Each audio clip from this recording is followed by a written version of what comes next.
This video is all about the economic factors affecting viticulture and winemaking industry.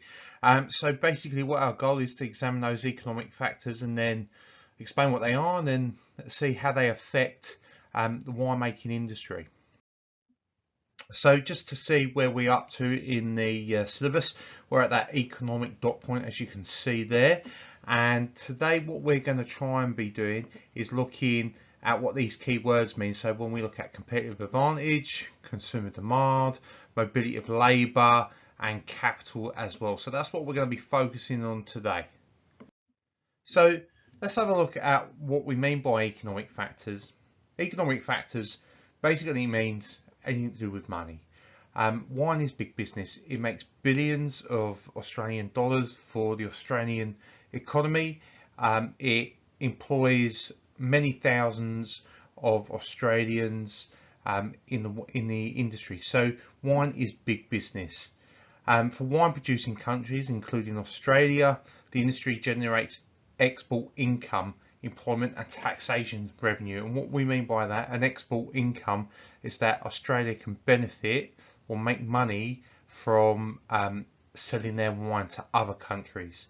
Like I said, it's a source of employment. People are employed to work in the wine industry, and it's also taxation revenue for the government. So what do we mean by that? Well, the government to make money put taxes on certain goods. So the revenue on alcohol is quite high, so they can make a lot of money. That's why in general alcohol prices are more expensive in Australia than other countries. So that's what we mean by taxation, and that's why it's part of an economic factor.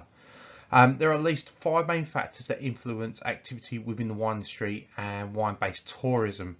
These are the general level of economic activity. So basically what's happening is that obviously when the economy is doing well, people have more money, so they can spend it on non-essential items like wine or go on holiday. So that's what we mean by that.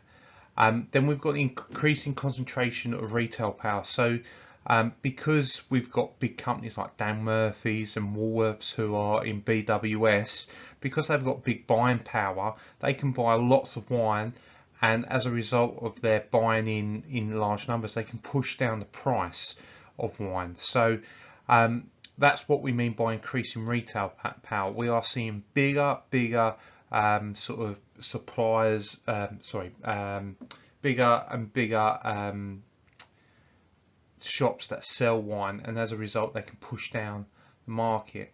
And then of course we've got that competition between old and new world wine producing countries. So what we mean by that is obviously countries like Australia really want to get into those markets that the old wine world producing countries used to maintain. So that's what we mean by that, and that's, you know, pushing down the price of wine, creating competition.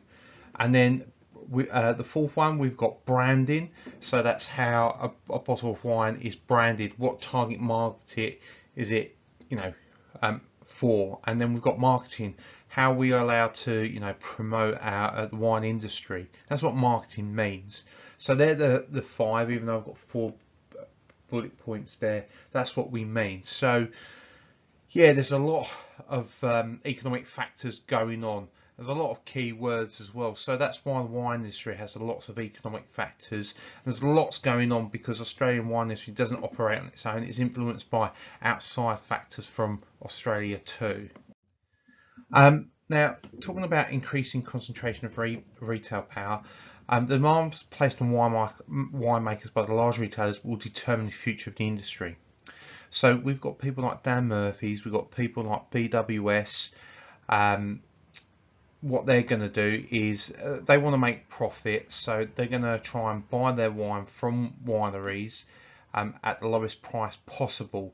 Now, if you're a small winery, that's not very good because you rely upon that money. So what we start seeing is a shift from estate wines to branded wines. Now, what we mean by that, an estate wine is basically a small individual company that may own just one vineyard.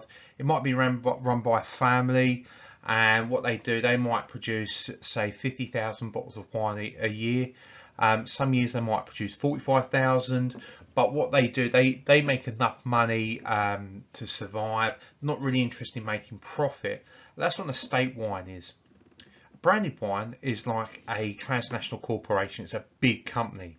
So what they will do, they will own several vineyards in Australia, and they will make lots and lots of wine. And their whole idea is to make as much profit as possible. So their main sort of drive motivation for business is to make money.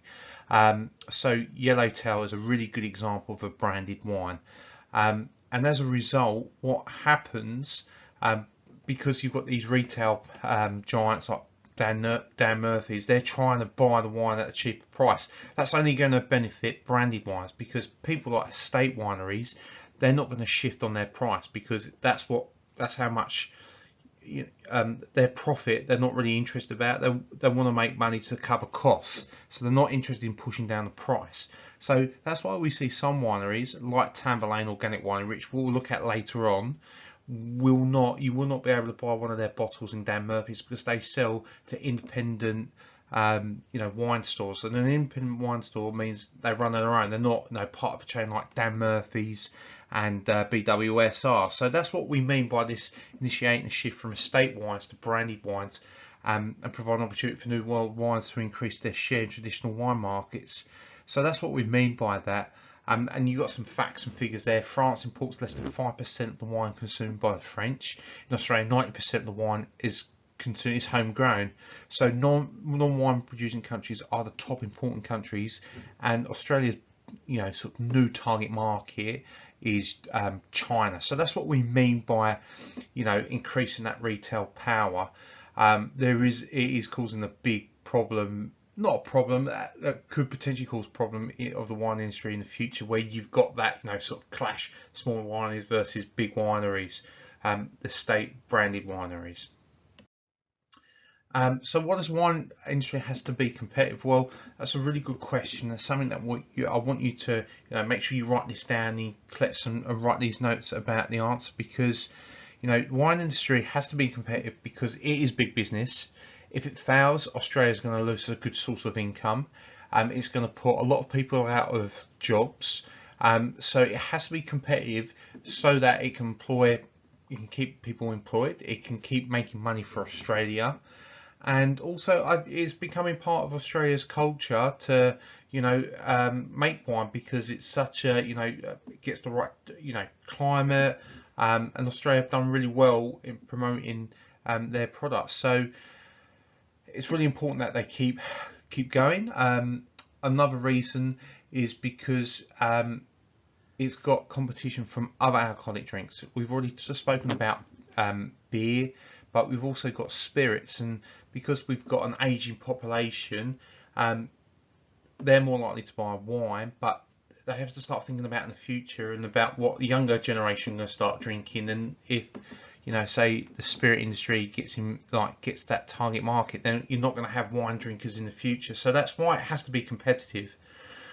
There is going to be some wineries who don't care. They're going to be independent.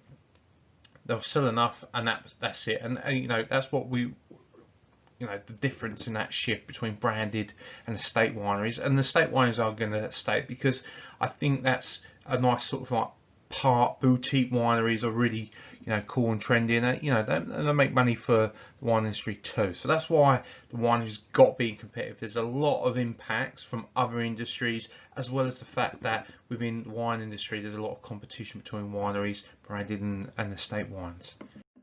Now I'm just going to go over some of the keywords directly from the syllabus. I've probably mentioned them already. Competitive advantage means keeping ahead of that competition. Now, when I've already said in the last slide how that could affect the future of the wine industry. Having that advantage will keep the market competitive. So that's what we mean by competitive advantage. Consumer demand will affect the price of wine. So if there's a bigger demand, it might push down prices. If there's less demand, prices might go up, as well as marketing. That's going to create consumer demand, because if it's targeted right, people will want that product. And then obviously Asian gender is going to be a big thing for consumer demand. It can obviously increase as well as decrease it if people's age isn't, like want the wine. And then we've also got environmental concerns. We don't want wine industry to endanger the environment, because that's going to push down consumer demand. And then obviously it's a service and convenience as well. Remember, we don't need wine. It's a non-essential item, and if economic activity decreases, like we're seeing that at the moment, the COVID-19 crisis, then that's going to push down demand, and then there's not going to be a need for this for wine. Warranties and after sales is more to do with physical products rather than just wineries. So when we talk about warranties and after sales service, what you'll find is that some wineries have a wine club to keep people coming back to them. So that's what we mean by that after sales service. And remember, later on in the unit, we're going to look at linkages. Wineries don't just operate on their own, they rent out their land to restaurants as well as hotels, wedding receptions. So that's what we mean by that after sales service. Also, we've already talked about that competition between new and old world wines. We actually have a mobility of labour as well. So what we'll see is that some Australian winemakers, part of the year, because remember the different seasons, the world, when it's picking season here, it's the middle of winter in Europe, and it's vice versa. In summer, it's picking time in Europe, and it's cold here. People will move for work for different to different wineries. So that's what we mean by mobility of labour. And wine industry is a really good industry because it's seasonal. It does make people want to move, and if you're considering that a career in winemaking, then you have to go to different wineries, see how different methods of winemaking are made. And then you've got the movement of capital. That means the movement of money. So we'll see that Tamerlane has 2 vineyards, one in Orange, one in Hunter Valley, and they use different grapes depending on what type of wine they want to make. So that's where that movement of money comes into it. And then of course you've got buying and selling of wine across the world, which moves that money as well.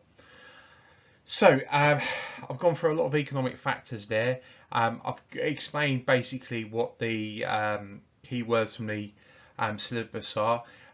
Just need to remember that wine is big business. It provides a lot of jobs, and it's a taxation revenue, and it's got to be competitive to survive in the future.